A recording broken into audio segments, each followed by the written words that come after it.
अगर आपको भी लॉयर बनना है, लॉ के फील्ड में अपना बेहतरीन करियर बनाना है, लेकिन दोस्तों आपको पूरा प्रोसेस नहीं पता, आपको नहीं पता कि कौन सा सब्जेक्ट लेना पड़ेगा लॉयर बनने के लिए, कितने मार्क्स होने चाहिए, कौन सा कोर्स करना पड़ेगा, कितनी फ़ीस लगेगी, अगर आप लॉयर बन जाते हैं तो आपको कितनी सैलरी मिलेगी। तो दोस्तों अगर आपको यह सब कुछ नहीं पता तो आपको बिल्कुल भी टेंशन लेने की ज़रूरत नहीं, क्योंकि आज की वीडियो में आपको पूरा प्रोसेस बताने वाला हूँ, स्टार्टिंग से लेके एंड तक आपको पूरा स्टेप बाय स्टेप मैं समझाने वाला हूं। तो अगर आप भी जानना चाहते हैं हो तो आप इस वीडियो को पूरा अंत तक ज़रूर देखिएगा। तो हेलो दोस्तों, मेरा नाम है अंश पाठक और आप देख रहे हैं यूट्यूब चैनल अंश स्टडी वाला।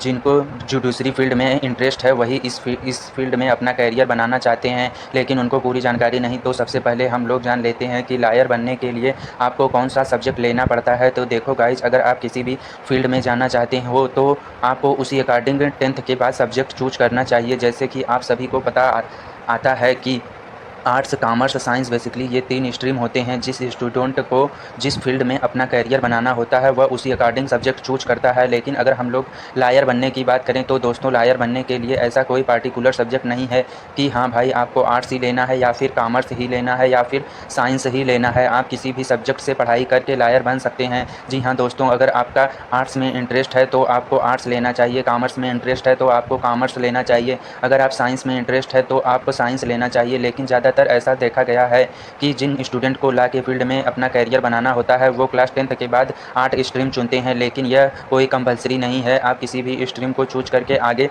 लॉ के फील्ड में अपना करियर बना सकते हैं। अब हम लोग जान लेते हैं कि कितने परसेंटेज मार्क्स चाहिए। तो दोस्तों मैं आपको बताना चाहूँगा कि लॉयर बनने के लिए क्लास 10th के मार्क्स तो बिल्कुल भी मैटर नहीं करते। क्लास 12th में आपके मिनिमम 45 से 50% मार्क होने चाहिए। अब हम लोग बात कर लेते हैं कौन सा कोर्स करना चाहिए लॉयर बनने के लिए। तो देखो गाइज, लॉयर आप 2 तरीके से बन सकते हैं। क्लास 12th के बाद आप कोर्स कर सकते हैं इंटीग्रेटेड कोर्स, या फिर आप चाहें तो ग्रेजुएशन के बाद भी कर सकते हैं। जी हाँ, अगर आप क्लास 12th के बाद कोर्स करते हैं तो दोस्तों ये 5 साल का कोर्स होता है जिसे BA LLB या फिर BBA LLB कहते हैं। ये इंटीग्रेटेड कोर्स होता है।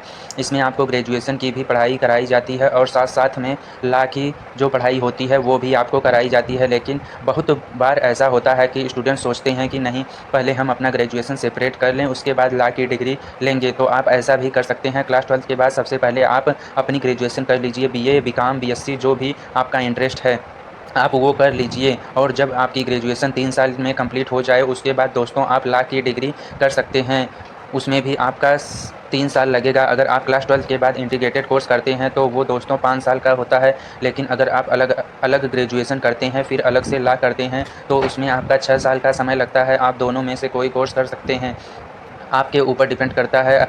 अब हम लोग बात कर लेते हैं फ़ीस की, कितनी फ़ीस होनी चाहिए। तो देखो गाइज, फ़ीस वेरी करती है कॉलेज के ऊपर। फ़ीस इस बात पे डिपेंड करती है कि प्राइवेट इंस्टीट्यूट से कर रहे हैं या फिर गवर्नमेंट इंस्टीट्यूट से। अगर हम लोग गवर्नमेंट इंस्टीट्यूट की बात कर लें तो दोस्तों इसमें आपकी फ़ीस 15,000 से हो सकती है 1 साल की। अगर वहीं पे हम लोग प्राइवेट इंस्टीट्यूट की बात करें तो इसमें आपकी फ़ीस 50,000 से 1 लाख तक हो सकती है प्राइवेट इंस्टीट्यूट में। इवन कहीं-कहीं इससे भी ज़्यादा भी हो सकती है, क्योंकि दोस्तों बहुत सारे इंस्टीट्यूट हैं गवर्नमेंट में भी प्राइवेट में भी, तो फ़ीस सभी में वेरी करती है। तो एग्जैक्ट फ़ीस बता पाना तो पॉसिबल ही नहीं, लेकिन मैंने आपको एक एवरेज दे दिया।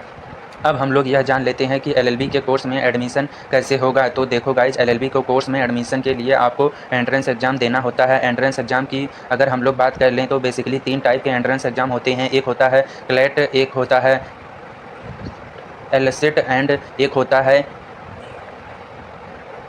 AFILER। बेसिकली यही 3 एंट्रेंस एग्ज़ाम होते हैं। आपको जिस भी इंस्टीट्यूट में एडमिशन लेना है, जहाँ से भी अपनी लॉ की पढ़ाई करनी है, उस अकॉर्डिंग आप इसमें एंट्रेंस एग्ज़ाम का फॉर्म भर दीजिए। आपका एंट्रेंस एग्ज़ाम होगा, आपकी जैसी रैंक आएगी उसी अकॉर्डिंग दोस्तों आपको कॉलेज मिलेगा। इन तीनों के अलावा हो सकता है कि और कुछ एंट्रेंस एग्ज़ाम होते हैं, कभी-कभी कुछ कॉलेज अपना अलग से एंट्रेंस एग्ज़ाम कराते हैं, तो वो चीज़ थोड़ी बहुत वेरी कर सकती है। तो जैसे कि मैंने आपको बताया कि सबसे पहले आप ऑनलाइन फॉर्म अप्लाई करेंगे, उसके बाद एंट्रेंस एग्ज़ाम देंगे और जैसी रैंक आएगी उसी अकॉर्डिंग आपको कॉलेज अलॉट किया जाएगा। अब मान लेते हैं कि आपने लॉ की पढ़ाई कर ली, आपका कोर्स कंप्लीट हो गया, उसके बाद आगे का क्या प्रोसेस है। तो देखो गाइज, अगर आपने एक बार लॉ की पढ़ाई कर ली तो उसके बाद आपको बार काउंसिल ऑफ इंडिया में खुद को रजिस्ट्रेशन कराना होगा। हमारे देश में जितने भी लॉयर हैं, जितने भी एडवोकेट हैं, उन सभी को इसमें रजिस्ट्रेशन कराना होता है। ये एक तरीके से रेगुलेटरी बॉडी है सारे लायर्स की। जब आप रजिस्ट्रेशन करा लेंगे उसके बाद दोस्तों आपको एग्ज़ाम देना पड़ेगा। जी हाँ, जिसको AIBE बोलते हैं, ऑल इंडिया बार एग्जामिनेशन। इस एग्ज़ाम को पास करने के बाद दोस्तों आप प्रैक्टिस कर सकते हैं। आप एक लायर बन चुके होते हैं। इसके बाद आप प्रैक्टिस करते रहिए, आपको एक्सपीरियंस होता जाएगा और दोस्तों आप अपना कैरियर इस फील्ड में बहुत अच्छा कर सकते हैं। अब हम लोग बात कर लेते हैं कि सैलरी की कितनी सैलरी होती है, क्योंकि बहुत सारे स्टूडेंट के मन में ये डाउट होता है। तो देखो गाइज, अगर हम लोग सैलरी की बात करें तो स्टार्टिंग में तो आपकी सैलरी कम होती है, क्योंकि आपको एक्सपीरियंस कुछ होता नहीं है। आप एकदम से इस फील्ड में फ्रेशर होते हैं, तो स्टार्टिंग में तो आपको किसी अच्छे लायर के अंडर में ही काम करना पड़ता है। उनका एज असिस्टेंट बन के वहाँ पे आप चीज़ें सीखते हैं कि कैसे काम होता है, कैसी चीज़ों को मैनेज किया जाता है। आप एडवोकेट बन के कैसे केस लड़ सकते हैं, तो ये चीज़ आप वहाँ पे सीखते हैं। वहाँ पे आप कुछ साल तक काम करते हैं। उसके बाद डिपेंड करता है आपके एक्सपीरियंस के ऊपर कि आप कितना चीज़ों को अच्छी तरीके से समझ पाते हैं, कैसे अपने क्लाइंट को हैंडल कर पाते हैं। तो सैलरी जो होती है स्टार्टिंग में तो कम होती है, 10 से 20 हज़ार ही आपको मिलेगी। अगर आप किसी के अंडर में एक फ्रेशर का काम कर रहे हैं और जैसे जैसे आपको एक्सपीरियंस होता जाएगा दोस्तों आपकी सैलरी इंक्रीज़ होती जाएगी। और दोस्तों अगर आपने अपना अच्छा नाम बना लिया तो आप एक हियरिंग 1 से 2 लाख तक भी रुपए ले सकते हैं, जो बहुत ज़्यादा डिपेंड करता है आपके स्किल्स के ऊपर, आपकी एक्सपीरियंस के ऊपर। मैंने दिल्ली हाई कोर्ट की एक एडवोकेट के इंटरव्यू लिया था। उस वीडियो को देखने के बाद आपको और ज़्यादा जानकारी मिलेगी। उस वीडियो का लिंक आपको डिस्क्रिप्शन आई बटन में दे दूंगा। तो उम्मीद करते हैं दोस्तों कि आपको समझ में आ गया होगा कि लायर कैसे बने, एडवोकेट कैसे बने। दोनों का प्रोसेस सेम ही है। आप कमेंट करके बताइए कि आप लायर बनना चाहते हैं या फिर एडवोकेट बनना चाहते हैं। एडवोकेट वो होते हैं जो कोर्ट में केस लड़ते हैं। तो उम्मीद करते हैं दोस्तों कि आपको यह वीडियो पसंद आई होगी। वीडियो पसंद आई तो वीडियो को लाइक करके चैनल को ज़रूर से सब्सक्राइब कर लीजिए और हाँ, इस वीडियो को शेयर ज़रूर कीजिएगा। आप सभी ने इस वीडियो को देखा, आपका बहुत बहुत धन्यवाद।